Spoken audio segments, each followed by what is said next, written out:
Hello friends, आज हम लोग अक्टूबर 2024 का करंट अफेयर्स कवर करेंगे।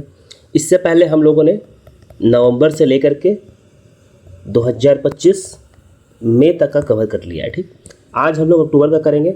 विद इन 2 to 3 डेज हम लोग जून का करेंगे एंड विद इन 7 डेज जुलाई का करेंगे। ठीक, PDF सबका रेडी है, बस उसको लेक्चर कवर करना है। बस 1-2 दिन का गैप नहीं करेंगे तो ज़्यादा बेटर रहेगा। तो विद इन 2 to 3 डेज आपको जून का हो जाएगा, फिर जुलाई का कर लेंगे।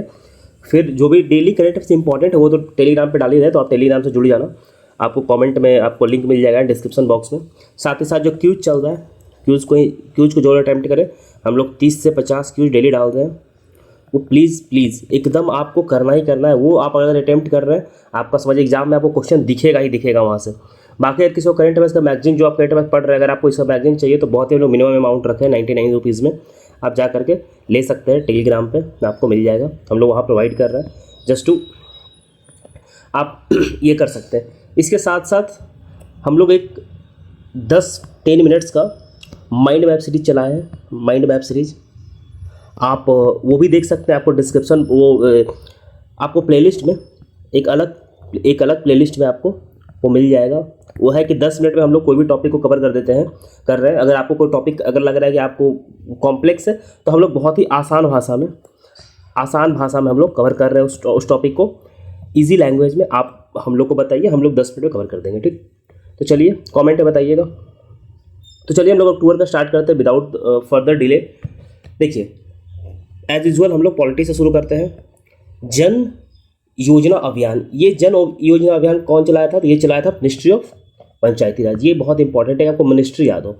अब इसका एम क्या था? तो इसका सीधा देखिए, जन योजना, आप जन योजना से समझिए कि क्या एम हो सकता है। तो ये हो सकता है कि जो पीपल्स का पार्टिसिपेशन हो पंचायती राज का डेवलपमेंट में, प्लान में, इन सब में इंक्रीज करता है कि लोग पार्टिसिपेट करें। ठीक, सेक्शन 6 ऑफ सिटीजनशिप एक्ट। अब देखिए, इसमें 2-3 चीज़ इंपॉर्टेंट है। जो इंपॉर्टेंट है उस पर ध्यान दीजिएगा। देखिए, अब ये न्यूज़ में क्यों था कि सुप्रीम कोर्ट अभी हाल फिलहाल में इसको क्या किया है कि इसका जो वैलिडिटी था उसको अपहेल्ड किया है। सेक्शन 6 जो सिटीजनशिप एक्ट का था उसका। अब ये जो एक्ट था सिटीजनशिप का 6A, इसको ऐड किया गया था सिटीजनशिप एक्ट अमेंडमेंट एक्ट 1985 में। इसको इस सेक्शन को ऐड किया गया था। कब ऐड किया गया था? तो 1985 में। ये अब आपको याद रखना है कि कब ऐड किया गया था? 1985 में। ठीक, अब ये है क्या? अब देखिए, अब इसमें 2-3 चीज़ आपको समझना पड़ेगा। अब ये समझ देखिए, 1971 के टाइम पे वॉर हो रहा था बांग्लादेश पाकिस्तान का, या फिर इंडिया का पाकिस्तान के साथ। तो वो जब बांग्लादेश जो था ईस्ट पाकिस्तान था, तो उधर से माइग्रेशन बहुत बढ़ा हुआ था। मतलब लोग उधर से इधर माइग्रेट कर रहे थे, और उससे पहले भी। तो एक certain period of time period इसमें दे दिया गया कि इट कन्फर सिटीजनशिप। ये सिटीजनशिप देता है टू दोज माइग्रेट जो ईस्ट पाकिस्तान से आए हैं टू आसाम। ये ध्यान रखिए कि आसाम के लिए है। ये आप बहुत इंपॉर्टेंट है। 6 से क्या ध्यान रखिए कि आसाम फ्रॉम जनवरी 1966, 1 जनवरी 1966 से लेकर के 24 मार्च 1971। आपको ये डेट याद रखना है। अगर सेक्शन 6 आपको याद रखना है तो आपको ये डेट याद रखना है कि 1 जनवरी 1966 से लेकर के 24 मार्च 1971 तक असम में जो भी लोग आए हैं और आने के बाद 10 साल तक कंटिन्यूस वहाँ रहे हैं, तो उनको सिटीजनशिप देने का ये बात करता है। यही है 6 से। अब देखिए, जम्मू कश्मीर इलेक्शन का रिजल्ट आया। अब ये बहुत इंपॉर्टेंट है। अब टोटल सीट कितना जम्मू कश्मीर में? 90 सीट है। उसमें से 42 सीट पे क्या है कि नेशनल कॉन्फ्रेंस जीतती है, और CM कौन बनते हैं? तो उमर अब्दुल्ला बनते हैं। सुरेंद्र कुमार चौधरी जो है वो डिप्टी CM बनते हैं। ठीक, ये दोनों बहुत इंपॉर्टेंट है। हरियाणा का इलेक्शन होता है। हरियाणा में कौन जीता है? तो BJP जीता है। कितना? तो 90 में से 48 सीटें BJP जीतता है, और जो नायाब सैनी है वहाँ के नए मुख्यमंत्री बनते हैं हरियाणा के। अब हम लोग आगे देखते हैं कि आरती सरीन जो है पहली महिला बनी है director general of arm force medical services में अपॉइंट होने वाली। ये आरती सरीन जो है पहली महिला है जो कि अपॉइंटेड हुई है director general of arm force and medical services DGAFMS की पहली महिला। ये वुमेन पहली महिला है ये अपॉइंट होने वाली। Chairman of airport authority of India Vipin Kumar. अब देखिए, एयरपोर्ट अथॉरिटी ऑफ इंडिया आपको बहुत न्यूज़ में क्यों है? क्योंकि अभी आपको पता है कि जो अहमदाबाद में जो एयर इंडिया का हादसा हुआ, तो उसको लेकर के तो विपिन कुमार इसके नए चेयरमैन बने हैं। तो ये बहुत इंपॉर्टेंट है कि आपको ये याद होना चाहिए अगर आपसे एग्जाम में पूछ दे तो। अभी हाल फिलहाल में रश्मिका मंदाना को साइबर क्राइम कोऑर्डिनेशन सेंटर का ब्रांड एम्बेसडर बनाया है। तो ये ध्यान रखिएगा। जब प्रेसिडेंट द्रौपदी मुर्मू जी हैं, उनको अल्जीरिया में पॉलिटिकल साइंस में डॉक्टरेट डिग्री दिया गया है। ये ध्यान रखिएगा, बहुत इंपॉर्टेंट है। अल्जीरिया में किस देश ने दिया है? तो अल्जीरिया में दिया गया है डॉक्टर द्रौपदी मुर्मू जी को डॉक्टरेट का उपाधि दिया गया। अब हम लोग आगे बढ़ते हैं, इंटरनेशनल रिलेशन देखते हैं एज यूजुअल, जैसे हम लोग मूव करते हैं पॉलिटिक बात आई। 9th G20 समिट हुआ था, कहाँ हुआ था? तो ये ब्राज़ील में हुआ था, ये बहुत इंपॉर्टेंट है। ये कहाँ हुआ था? तो ब्राज़ील में हुआ था। 18th कहाँ हुआ था? तो 18th हुआ था इंडिया में, और 20th कहाँ होगा? तो 20th होगा साउथ अफ्रीका में। अब आपको ये सब याद रखना है, ठीक, ये सारा चीज़। अब इसका थीम क्या था? थीम था just world and the sustainable planet. Just world and sustainable planet इसका थीम था, just world and sustainable planet. अच्छा, जो इंडिया में जो हुआ था 18th G20 समिट जो इंडिया में हुआ था, उसका थीम आप कमेंट में बताइए। थीम। देखिए वो भी पूछ सकता है एग्जाम में, कोई बहुत बड़ी बात नहीं बीपीएससी को पूछने के लिए, क्योंकि इंडिया में हुआ था, बहुत ही उसको ग्रैंड सेलिब्रेशन हुआ था, इसलिए तो आप उसका थीम को कमेंट सेक्शन में बताइए। देखिए बैकग्राउंड में हो सकता है पटना में बारिश बहुत हो रहा है अभी, ठीक, जब मैं लेक्चर रिकॉर्ड कर रहा हूँ, तो हो सकता है कि आपको बारिश का कुछ आवाज़ आए, तो इन्जॉय कीजिए। बारिश का साउंड तो वैसे भी प्लीजिंग होता है, तो आप उसको इन्जॉय कीजिए, ठीक। 16th ब्रिक्स समिट हुआ कहाँ था? तो कजान, रशिया में हुआ था। इसका थीम क्या था? तो थीम था strengthening multilateralism for just global development and security. ये हुआ कहाँ था? तो रशिया में हुआ था। इसका थीम क्या था? तो स्ट्रेंथनिंग मल्टीलैटरलिज्म फॉर जस्ट ये। अब नेक्स्ट कहाँ होगा? तो नेक्स्ट होगा ब्राज़ील में, ये ध्यान रखिएगा, ये बहुत इंपॉर्टेंट है। नेक्स्ट कहाँ होगा? ब्राज़ील में, क्योंकि पिछले साल ब्राज़ील में होने वाला था, तो लेकिन वो रशिया को दे दिया था अपना, तो इसलिए जो नेक्स्ट होगा वो कहाँ होगा? तो ब्राज़ील में होगा, ये बहुत इंपॉर्टेंट है, ध्यान रखिएगा। आसियान समिट का हुआ था, तो लाओस में हुआ था। थीम क्या था? तो ASEAN enhancing connectivity and resilience, इसको ध्यान रखिएगा। 21st आसियान इंडिया समिट हुआ था, ये भी सेम जगह लाओस में हुआ था। मोदी जी पार्टिसिपेट किए थे इंडिया के साइड से, ज़्यादा जरूरत नहीं है आपको। इंटर पार्लियामेंट्री यूनियन का जो मीटिंग था ये कहाँ हुआ था? तो ये जेनेवा स्विट्जरलैंड में हुआ था। इसका थीम क्या था? तो harnessing science and innovation for a peaceful sustainable future, ये इसका थीम था। थीम क्या था इसका? तो harnessing science, technology, innovation for a peaceful and sustainable future, ये इसका थीम था। भारत की तरफ से पार्टिसिपेट कौन किया था? तो ओम बिरला। आपको ये इसका नाम, ये नाम बहुत इंपॉर्टेंट है, ये नाम आपको याद रखना है कि भारत की तरफ से कौन पार्टिसिपेट किया था? तो ओम। आपसे एक क्वेश्चन दे देगा मोदी जी या फिर एस जयशंकर, कुछ भी दे देगा, बट ये इंपॉर्टेंट है कि ये, क्योंकि स्पीकर है ना, लोकसभा के स्पीकर हैं ओम बिरला, तो यही रिप्रेजेंट किए थे इंडिया को, ठीक। आगे हम लोग देखते हैं ग्लोबल कोऑपरेटिव कॉन्फ्रेंस, अभी हाल फिलहाल में हुआ था, तो इंडिया में फर्स्ट टाइम ये हुआ है। तो इसका थीम क्या था? तो cooperative builds prosperity for all, ये इसका थीम था, cooperative builds prosperity for all, इसको ध्यान रखिएगा। इसके बाद हम लोग आगे देखते हैं इजराइल जो है अभी हाल फिलहाल में एशियन डेवलपमेंट बैंक ज्वाइन करने वाला 69th मेंबर बना है, बहुत इंपॉर्टेंट है। हाल फिलहाल में अभी आरबीआई जो है वो 400 मिलियन करेंसी स्वैप एग्रीमेंट किसके साथ डील साइन किया है? तो मॉलडीव्स के साथ साइन किया। कितना किया है? तो 400 मिलियन का किया है, ये बहुत इंपॉर्टेंट है डेटा, आपको 400 मिलियन डॉलर, ये आप ध्यान रखिएगा। हाल फिलहाल में हांगकांग जो है डायनासोर्स का फॉसिल्स फर्स्ट टाइम डिस्कवर किया, ये इंपॉर्टेंट है, ध्यान रखिएगा। मैक्सिको की फर्स्ट वुमेन प्रेसिडेंट कौन बनी है? तो क्लॉडिया शेम्बुम, नाम देख लीजिएगा। वियतनाम के नए प्रेसिडेंट कौन बने? लाउंग क्योंग। और इंडोनेशिया के कौन बने हैं? तो प्राबो सुबनातो, ये इंपॉर्टेंट है, इंडोनेशिया का पूछ सकता है क्योंकि आई भी थी, तो बहुत इंपॉर्टेंट है इंडोनेशिया का। हरिकेन ऑस्कर कहाँ आया था? क्यूबा में आया था। टाइफून कॉन्ग रे कहाँ आया था? तो ताइवान में आया था। Maldives latest country to adopt India का यूपीआई। अब देखिए इंडिया का यूपीआई बहुत सारा कंट्री ज्वाइन किया है, फ्रांस किया है, नेपाल किया है, भूटान किया है, यूएई किया है, तो उसी तरीके से मॉलडीव्स भी ये किया है। आप नाम ध्यान रखिए कौन कौन सा कंट्री किया है, क्या पता कहीं पूछ दे। अभी हाल फिलहाल में मलेरिया फ्री डिक्लेयर किया गया है डब्ल्यूएचओ के द्वारा, किसे? तो इजिप्ट को अभी हाल फिलहाल में डब्ल्यूएचओ के द्वारा मलेरिया फ्री डिक्लेयर किया गया है, किसे? तो इजिप्ट को, ये ध्यान रखिएगा, इंपॉर्टेंट है। इंडिया के बाद ब्राज़ील जो है वो सेकेंड मेंबर बना है ब्रिक्स का सेकेंड मेंबर बना है, जो कि चाइना का बीआरआई को मतलब कि ज्वाइन करने से मना कर दिया। तो ये बहुत इंपॉर्टेंट है, इसको बीबीआई लगाइए, पूछ सकता है एग्जाम में कि इंडिया के बाद कौन सा ब्रिक्स कंट्री जो चाइना का बीआरआई ज्वाइन करने से मना किया, तो वह है ब्राज़ील। वो है कौन? तो ब्राज़ील है, वो बहुत इंपॉर्टेंट है। आगे हम लोग बढ़ते हैं, मोदी जी और स्पेनिश जो पीएम है, दोनों मिल करके साथ में C295 एयरक्राफ्ट मैन्युफैक्चरिंग फैसिलिटी कहाँ लॉन्च किया? तो बड़ौदा में लॉन्च किया, ये बहुत इंपॉर्टेंट है, जगह आपको याद रखना पड़ेगा। अच्छा, स्पेनिश पीएम का नाम क्या है, ये आप कमेंट में बताइए। आगे हम लोग बढ़ते हैं, रिपोर्ट इंडिसेस देखते हैं। तो ग्लोबल इनोवेशन इंडेक्स रिपोर्ट 2024 ये कौन निकालती है? WIPO निकालती है। भारत का रैंक कितना था? तो 39 था, पिछले साल से बढ़ करके 40 से बढ़ करके 39 हो गया है। और टॉप कौन किया? तो स्विट्जरलैंड। क्या भारत का स्कोर कितना है? तो 38 3 स्कोर है और 39 इसका रैंक है, ये ध्यान रखिएगा। ग्लोबल हंगर इंडेक्स में भारत का रैंक क्या है? तो 105 रैंक है भारत का, 105 रैंक है भारत का। कैटेगरी भारत का सीरियस है, भारत कैटेगरी सीरियस है, ठीक।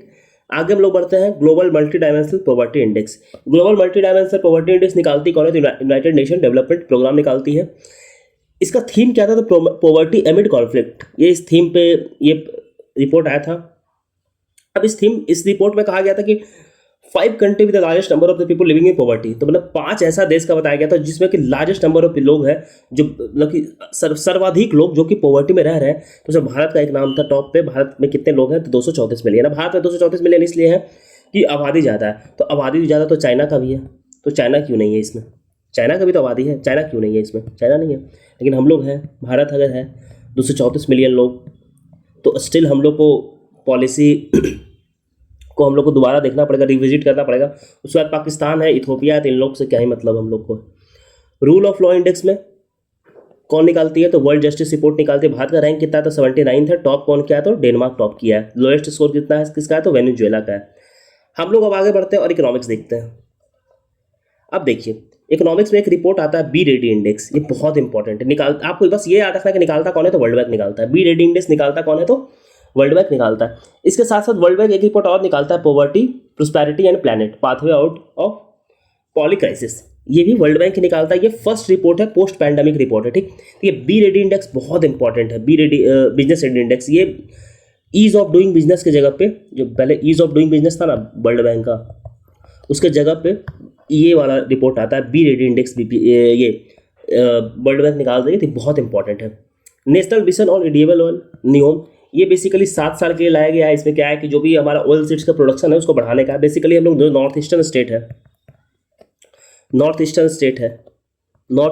है वो फोकस्ड में है, ठीक। वहाँ बढ़ाने का, पाम ऑयल इन सब का प्रोडक्शन बढ़ाने के लिए बात किया गया। Annual survey of industries ASI अब 2024, अब ये निकालता कौन है? तो ministry of static and program implementation निकालती है।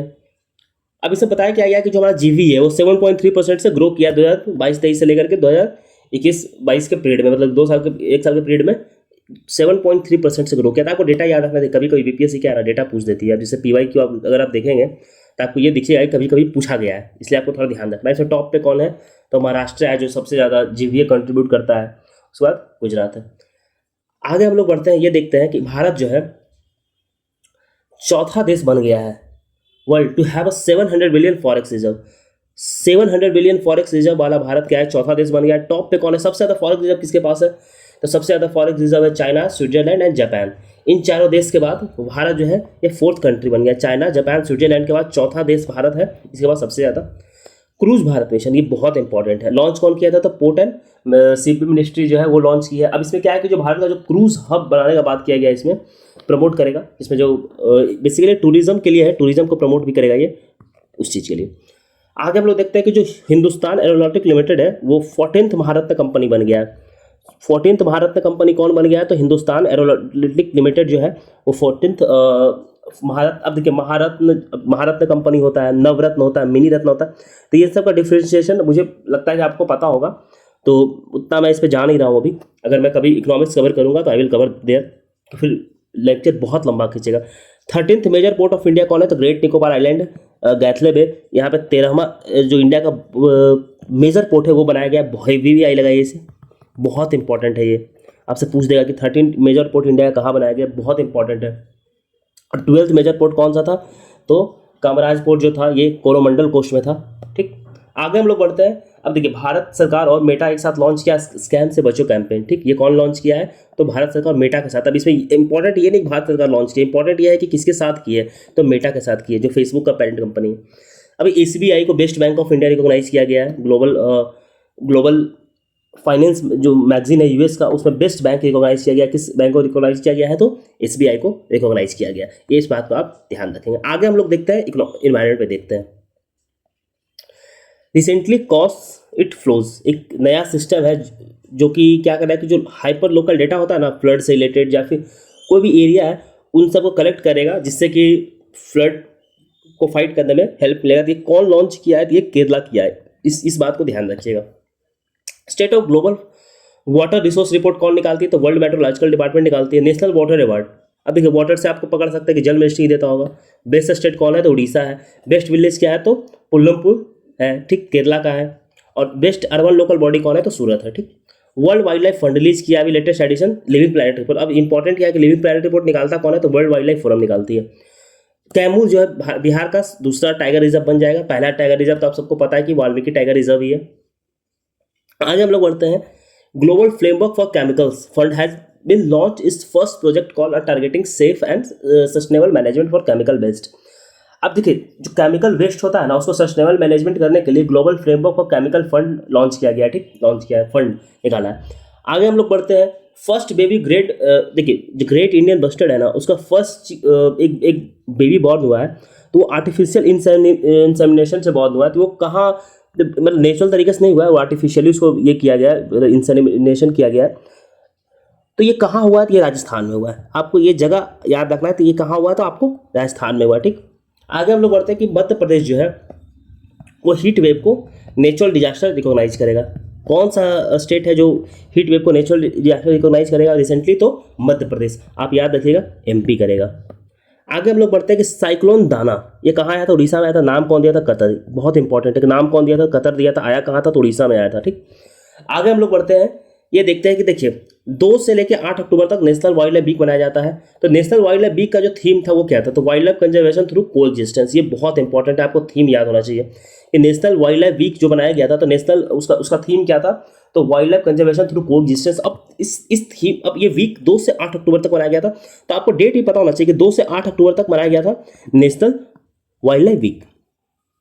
बाकी आगे हम लोग देखते हैं कि जो काजीरंगा नेशनल पार्क असम में है वो emerge as second butterfly diversity hub, तो ये ध्यान रखिएगा। आगे हम लोग बढ़ते हैं साइंस एंड टेक्नोलॉजी को देखते हैं। अब देखिए ये मेजर एटमॉस्फेरिक चेरनोबिल एक्सपेरिमेंट मेज जो है ये बहुत दिन से न्यूज में थी। बेसिकली है कहाँ तो लद्दाख में, बहुत दिन से न्यूज में, ठीक। नासा का जो क्लीपर मिशन है यूरोप, जो कि जुपिटर के लिए जा रहा है, वो इन्वेस्टिगेट करेगा जुपिटर का जो मून है यूरोपा उसको। तो जुपिटर का जो मून है यूरोपा उसको, उसके लिए लॉन्च किया गया है क्लीपर मिशन। अब ये क्लीपर मिशन लॉन्च कौन किया तो नासा का है, ठीक, यूरोपास क्लीपर मिशन। इसलिए यूरोपा क्या है तो ये जुपिटर का मून है, ये ध्यान रखिएगा। ये यूरोपा लॉन्च कौन किया है तो नासा, मिशन का नाम क्या था क्लीपर, ठीक। आगे हम लोग बढ़ते हैं कि scientist have detected carbon dioxide and hydrogen peroxide मतलब प्लूटोज मून यूजिंग। अब देखिए नासा का जो जेम्स वेब सैटेलाइट है ना वो डिटेक्ट किया है कार्बन डाइऑक्साइड और हाइड्रोजन पेरोक्साइड जो प्लूटो जो चैरोन है वो प्लूटो का मून है उस पर। तो ये ध्यान रखिएगा कि पूछ देगा तो चैरोन क्या है तो प्लूटो का मून है, जहाँ पे नासा का जो जेम्स वेब टेलीस्कोप है क्या डिटेक्ट किया तो कार्बन डाइऑक्साइड और हाइड्रोजन। तो आपसे ये नहीं पूछा कि क्या डिटेक्ट किया, आपसे पूछा कि कहाँ पर डिटेक्ट किया गया, ठीक। आगे हम लोग बढ़ते हैं, भारत का पहला सुपर कैपेसिटर मैन्युफैक्चरिंग फैसिलिटी कहाँ बनेगा तो ये कन्नौर में बनेगा, केरला में बनेगा। बहुत इंपॉर्टेंट, ध्यान रखिए, वीवीआई लगाइए इसको। भारत का पहला सुपर कंप्यूटर मैन्युफैक्चरिंग हब कहाँ बनेगा, कन्नौर में बनेगा। जाइडस लाइफ साइंस जो जाइडस लाइफ साइंस है उसको WHO ने टाइफाइड VI कंजुगेटिव वैक्सीन बनाने का क्या किया, उसको अप्रूवल मिल गया, ठीक। ये बहुत इंपॉर्टेंट है, ध्यान रखिएगा इसको। फर्स्ट एमपॉक्स डायग्नोस्टिक टेस्ट, ठीक, कॉल्ड एलिनिटी, इसको क्या किया है कि इसको अप्रूव किया गया है किसके द्वारा तो WHO के द्वारा। अब देखिए ये सब चीज़ तो WHO करता है अप्रूव। तो आपसे ये नहीं पूछा जाएगा कि किसने अप्रूव किया, आपसे पूछा जाएगा कि उसका नाम पूछेगा। तो एलिनिटी, आपको ये नाम याद रखना पड़ेगा, एलिनिटी, जो कि फर्स्ट एमपॉक्स डायग्नोस्टिक टेस्ट है, ठीक। इस बात को ध्यान रखिएगा। आगे हम लोग बढ़ते हैं, aerospace startup space kids has announce it's launch global initiative शक्ति SAT, मतलब कि शक्ति सैटेलाइट। अब ये लॉन्च कौन करेगा तो आपसे ये करेगा लॉन्च स्पेस किड्स इंडिया। ये बेसिकली एरोस्पेस एक स्टार्टअप है, नया स्टार्टअप है। तो इसको लॉन्च कौन करेगा, ये क्या लॉन्च करेगा तो शक्ति SAT, मतलब उसका ये नाम है। अब देखिए ये बहुत इंपॉर्टेंट है कि आयुर्वेदा डे कब मनाया जाता है तो 29 अक्टूबर। 29 अक्टूबर आयुर्वेदा डे बहुत इंपॉर्टेंट है। आप मतलब मान के चलिए कि आपसे क्वेश्चन अगर पूछेगा अगर डेज पे तो हाई प्रोबेबिलिटी है कि आयुर्वेदा डे से आपसे क्वेश्चन पूछा जाए, बहुत हाई प्रोबेबिलिटी का आपसे आयुर्वेदा डे से क्वेश्चन पूछा जाए। तो 29 अक्टूबर आपको याद रखना है कि आयुर्वेदा डे मनाया जाता है। और इसका थीम क्या था तो Ayurveda innovation for global health, ये इसका थीम था। आगे हम लोग बढ़ते हैं, मिलिट्री एक्सरसाइज देखते हैं। तो मालाबार एक्सरसाइज आप सबको पता है इंडिया, ऑस्ट्रेलिया, जापान, USA के बीच में होता है। और ये कहाँ हुआ था तो विशाखापट्टनम में हुआ था। एक्सरसाइज नसीम अल बहर, ये बेसिकली ओमान और भारत के बीच में होता है, नेवी एक्सरसाइज है। कहाँ हुआ था तो गोवा में हुआ था। चाणक्य डिफेंस डायलॉग कौन कंडक्ट करवाता है तो इंडियन आर्मी कंडक्ट करवाती थी। अब इसका थीम क्या था तो drivers of national building fuelling growth through comprehensive security. नाविक सागर परिक्रमा, नाविक देखिए, अब हम लोग जब 71st बीपीएससी के लिए हम करंट अफेयर्स कवर कर रहे थे ना, तब भी हम लोगों ने ये कवर किया था, ठीक। अब फिर से ये न्यूज में नाविक सागर परिक्रमा, ये बेसिकली 2 वुमेन ऑफिसर्स हैं, वो पूरे ग्लोब का चक्कर लगाएंगे, पूरे इंडिया, पूरे वर्ल्ड का चक्कर लगाएगी, तो वही है। तो इनका नाम आपको याद रखना है, कमांडर दिलना के और लेफ्टिनेंट कमांडर रूपा, आपको ये दोनों का नाम याद रखना है। और इस किस जहाज पे करेंगी, तो INS तारिणी, ये आपको नाम याद रखना है, ठीक। इंडिया जर्मनी का फर्स्ट मैरीटाइम पार्टनरशिप एक्सरसाइज कहाँ हुआ था, तो बे ऑफ बंगाल। ये बहुत important, first time India Germany first time ऐसा कोई एक्सरसाइज किया है, कहाँ हुआ था, तो जर्मनी में हुआ था। सॉरी, इंडिया जर्मनी का कहाँ हुआ था, तो बे ऑफ बंगाल में हुआ था। इंडिया अपना चौथा nuclear power ballistic missile submarine launch करेगा, तो INS अरिधर्मन। अब इससे पहले 3 लॉन्च कर चुका है, तो 3 लॉन्च किया, तो तीनों का नाम आप कमेंट सेक्शन में बताइए, अगर आपको याद है तो तीनों का नाम बताइए कमेंट सेक्शन में। 30 MQ-9B ड्रोन, अब ये बेसिकली यूएस से अभी क्या किया गया कि डील साइन किया है, जहां से इंडिया क्या करेगा, किस तरह का ड्रोन लेगा, ठीक। यूएस से एक और डील साइन किया गया, 170 AGM इतना हेल्फेयर मिसाइल्स के लिए लॉन्च साइन किया गया, तो ये भी यूएसए के साथ साइन किया गया, तो ये भी इंपॉर्टेंट है। आगे हम लोग देखते हैं कि DRDO जो है वो IIT दिल्ली के साथ क्या किया है कि एक अवैध सिस्टम डेवलप किया है, उसका नाम क्या है, तो advance ballistic for high energy defence, ठीक। अब देखिए साइंस एंड टेक भी कवर हो चुका है, अब हम लोग मिसलिनियस में देखते हैं। मिसलिनियस बहुत इंपॉर्टेंट है। अब देखिए 13 मेजर पोर्ट हम लोगों ने ऊपर कवर किया था, बहुत इंपॉर्टेंट है, इसलिए दोबारा घूम के आ गया। ग्रेट निकोबार आइलैंड में है ये, एक second sorry, great Nicobar island में है ये, गलत वे में, ठीक। और कामराजार पोर्ट कहाँ है, तो ये कोरोमंडल कोस्ट चेन्नई में, ये 12वां पोर्ट है। आगे हम लोग देखते हैं कि जो 5 क्लासिकल लैंग्वेज को फिर रिकॉग्नाइज किया गया, तो उसमें एक कौन था, मराठी था महाराष्ट्र से, पाली प्राकृत जो बिहार उत्तर प्रदेश में बोला जाता है, मध्य प्रदेश में असमीज को, और बंगाली को, इन 5 लैंग्वेज को रिकॉग्नाइज किया गया। इससे पहले 6 लैंग्वेज और थे, जो सबसे पहले किसको किया गया था, तमिलनाडु किया गया था, उसका संस्कृत को किया गया था, फिर तेलुगु एंड कन्नड़ को 2008 में किया गया था, फिर मलयालम को किया गया था, फिर उड़िया को किया गया था। तो ये VVI लगाइए। अब इसमें यहाँ से क्वेश्चन आने का बहुत हाई प्रोबेबिलिटी है, आपसे पूछता है कि कौन से 5 लैंग्वेज को किया गया, तो मराठी है, पाली है, प्राकृत है, असमीज है और बंगाली है, इन 5 को। सॉरी, राफेल नाडल 38 साल की उम्र में अपना रिटायरमेंट अनाउंस कर देते हैं। ये 22 ग्रैंड स्लैम अवार्ड जीते हैं और ये डेविस कप के बाद रिटायर होते हैं, ठीक। अब जिम्बाब्वे जो है हाईएस्ट स्कोर किया है वर्ल्ड में, ये T20 में 344 रन बनाया है, फर्स्ट सबसे हाईएस्ट स्कोर इसी कंट्री का अभी तक, ठीक। और किसके अगेंस्ट किया है, तो गैम्बिया के अगेंस्ट किया है, तो आपको ये ध्यान, आपको जिम्बाब्वे याद रखना पड़ेगा। अब देखिए विराट कोहली से लेकर के न्यूज है, तो विराट कोहली चौथे इंडियन बैटर बन गए जो 9000 टेस्ट रन बनाने वाला, अब तो विराट रिटायर हो चुके हैं। और विराट कोहली से ऊपर कौन कौन से है, तो सचिन तेंदुलकर है, राहुल द्रविड़ है और सुनील गावस्कर। ये बहुत इंपॉर्टेंट है, इसको ध्यान रखिएगा। देखिए इंटरनेशनल एनर्जी इफिशियंसी हब एक ग्लोबल प्लेटफॉर्म है जो कि इंटरनेशनल एजेंसी के अंदर आता है, IA के अंदर आता है, तो इंडिया उसको ज्वाइन किया है। इंडिया इस जो फोरम है इंटरनेशनल एनर्जी एफिशिएंसी हब को, उसको ज्वाइन किया है। आगे हम लोग देखते हैं कि हमसफर पॉलिसी किसका है, ये basically ministry of road and transport का है, ये लॉन्च किया है। अब इसका काम क्या है, तो ये है कि provide a comprehensive framework to ensure that, अब इसमें जो भी स्टैंडर्डाइजेशन है, जो मेंटेनेंस है, हाइजीन फैसिलिटी है रोड के किनारे, इन सबको बेहतर करने के लिए हमसफर पॉलिसी को लॉन्च किया है। किसने किया है, तो आपको ministry of road and transport, आपको ये इंपॉर्टेंट है, मिनिस्ट्री आपको याद रखना पड़ेगा। आगे हम लोग बढ़ते हैं। कभी देखिए आपको पता होगा कि अक्टूबर के टाइम पे जो सुप्रीम कोर्ट है उसका एक फ्लैग आया था, तो उस फ्लैग में क्या क्या था, और जब लोग जस्टिस देखते हैं ना, लेडीज देखते हैं ना, पहले आग पे काला पट्टी बांधा होता था, तब उसको चेंज किया गया था, ठीक, और न्यू लेडी ऑफ जस्टिस उस पर ये किया गया था। तो अब इसमें 3-4 क्वेश्चन बनने का स्कोप है कि क्या 3-4 क्वेश्चन बनेगा। एक तो सबसे पहले कि ये कॉन्सेप्चुअलाइज कौन किया, मतलब ये डिजाइन कौन किया, तो national institute of fashion technology new Delhi इसको डिजाइन किया गया था, ठीक। अब जो फ्लैग है सुप्रीम कोर्ट का, उस पर क्या क्या आता है, अशोक चक्र है, सुप्रीम कोर्ट का बिल्डिंग है और बुक ऑफ कॉन्स्टिट्यूशन है, मतलब कॉन्स्टिट्यूशन का एक किताब है, ठीक। इन ये सब चीजें आपको ध्यान रखिए। कलर कैसा है, तो ब्लू कलर का है। थीम क्या है, तो यतो धर्म ततो जया, मतलब जहां धर्म है वहीं विजय है, ठीक।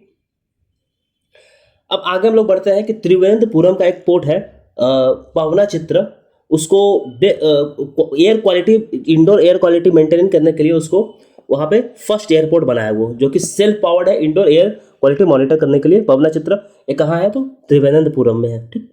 आगे हम लोग बढ़ते हैं, दिल्ली का जो एयरपोर्ट है इंदिरा गांधी इंटरनेशनल एयरपोर्ट, उसको set to launch India first train system by 2027। अब ये क्या है ना, first air train system launch करने वाला इंडिया का पहला एयरपोर्ट बनेगा कौन, तो इंदिरा गांधी एयरपोर्ट जो कि दिल्ली का है। ये बहुत इंपॉर्टेंट है, आप इसको ध्यान रखिएगा कि इंदिरा गांधी इंटरनेशनल एयरपोर्ट जो है वो इंडिया का पहला ट्रेन सिस्टम लॉन्च करने वाला बनेगा। और ये कब करेगा, 2027 से। 2027 इंपॉर्टेंट नहीं है, बट ये याद रखिए कि आपको कौन करेगा।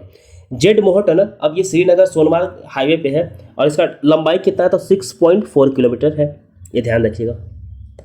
गिरिराज सिंह आपको पता है कि बेगूसराय से सांसद हैं हमारे, तो वो जीआई सर्टिफिकेट दिए हैं किसको, तो पाशमीना बुल को। बेसिकली गिरिराज मिनिस्ट्री क्या है, तो टेक्सटाइल मिनिस्ट्री इन्हीं के पास है, तो टेक्सटाइल मिनिस्टर, इसीलिए पाशमीना बुल जो है उसको जीआई टैग दिलवाए हैं। कृषि सखी स्कीम कौन लॉन्च किया, तो उत्तर प्रदेश लॉन्च किया कृषि सखी स्कीम। अब ये करेगा क्या, तो ये वुमेन को एम्पावरमेंट के लिए एग्रीकल्चर में। मेरा हाउ चोंगबा फेस्टिवल, देख लीजिएगा नाम इधर से उधर हो सकता है, कहाँ मनाया गया, तो मणिपुर में, ठीक। राज्य माता गौ माता, अब देखिए गायों को राज्य माता गौ माता का टैग देने वाला कौन राज्य बना है, तो ये महाराष्ट्र बना है, ठीक। मोदी जी जो है ये बंजारा विरासत म्यूजियम कहाँ लॉन्च किए हैं, तो ये भी महाराष्ट्र में किए हैं। देखिए नवंबर से इतना ही था, सॉरी अक्टूबर से इतना ही था, अक्टूबर हम लोगों ने कवर कर लिया है। अच्छा एक सॉरी नोबेल प्राइज ही बचा हुआ है, एक नोबेल प्राइज है, नोबेल प्राइज हम लोग देख लेते हैं। देखिए पीस के लिए किसे दिया गया था, तो निहोन हिंदियोको को दिया गया था, हिंदन क्यों, नाम देख लीजिएगा, निहोन हिंदी को देखिए, आप देखिए आपको याद हो जाएगा। अब बेसिकली ये क्या था, तो बेसिकली ये क्या है, तो एक ऑर्गेनाइजेशन है जो कि हिरोशिमा नागासाकी के बॉम्बिंग के बाद बना था, जिसमें कि अब इसका काम क्या था, न्यूक्लियर फ्री वर्ल्ड को ये प्रमोट करता है, उसके लिए कैंपेन करता है, ठीक, उसके लिए एफर्ट लगा रहा है। फिजिक्स में किसको मिला था, तो जॉन एच हॉपफील्ड एंड जियोफ्री हिंटलॉन को मिला था, ये बेसिकली मशीन लर्निंग और आर्टिफिशियल न्यूरल नेटवर्क के लिए मिला था। केमिस्ट्री के लिए किसे मिला था, तो डेविड वाकर, डेमिस हासाबिस और जॉन जम्पर को मिला था, ठीक। ये इनको क्यों मिला था, तो जो बाकर है उनको मिला था प्रोटीन डिजाइन के लिए, और हासिब और जम्पर जो है उनको मिला था प्रोटीन स्ट्रक्चर करने के लिए, जो प्रोटीन का स्ट्रक्चर प्रेडिक्शन है उसके लिए। मेडिसिन और साइकोलॉजी के लिए किसको मिला था, तो विक्टर एम्ब्रोज और गैरी रुबुकुन को मिला था, ठीक। ये basically discovery of micro RNA के लिए मिला था, ये ध्यान रखिएगा। लिटरेचर के लिए किसे मिला था, हांगकांग को मिला था, ये साउथ कोरिया की है, पहली महिला है इनको मिला है। ये बेसिकली जो पोएट लिखते, ये पोएट है, तो ये जो हिस्टोरिकल ट्रॉमा होता है उन सब उससे कैसे डील किया जाए उस पर वो पोएम लिखती है, तो उनको मिला था। अब इकोनॉमिक के लिए किसको मिला था, तो डैरन एक्मुलोग, Simon Johnson and James A Robinson, इनको मिला था, तो ये प्रोस्पेरिटी बिटवीन नेशन। अब देखिए इन तीनों में से कोई एक जो है, वाई नेशन फेल्स, एक किताब है, बहुत फेमस किताब है, अगर कहीं मौका मिले तो आप पढ़िएगा, आपको एक बहुत डिफरेंट इंसाइट मिलेगा। तो इन तीनों में से कोई एक जो है इसके ऑथर है, तो कौन इसके ऑथर है इन तीनों में से एक, आपको कमेंट में बताना है। कमेंट में बताइए वाई नेशन फेल्स का ऑथर कौन है। अगर कभी आपको मौका मिले तो आप हम लोग, मैंने तो पूरा तो नहीं पढ़ा है मैं लेकिन मैंने थोड़ा पढ़ा है, मेरे पास ये बुक है वाई नेशन फेल्स, कभी मौका मिले तो ये किताब पढ़िएगा, ठीक है। तो चलिए अक्टूबर का भी खत्म हो गया और हम लोग फिर जून पे शिफ्ट करेंगे, देन जुलाई अगस्त उस टाइप से, ठीक। तो आपको लेक्चर कैसा लगा पूरा ओवरऑल, आप कमेंट करके अपना रिव्यू दे सकते हैं। अगर आपको अच्छा लगा तो आप सब्सक्राइब भी कर सकते हैं, और जो टेलीग्राम चैनल है आप वहाँ जुड़िए, आपको मैगजीन या फिर करंट अफेयर्स का पीडीएफ जो भी है आपको वहाँ मिल जाएगा, आप क्यूज़ भी वहाँ पे अटेम्प्ट कर सकते हैं। आज जो हम लोग का जो 10 मिनट्स का माइंड मैप सीरीज चल रहा है, माइंड मैप का जो सीरीज चल रहा है वो भी आप अटेम्प्ट कर सकते हैं यहाँ जा करके, ठीक। जो आपको उसका पीडीएफ मिल जाएगा, आप लेक्चर देख सकते हैं यूट्यूब पे। चलिए फिर लेक्चर देखने के लिए धन्यवाद।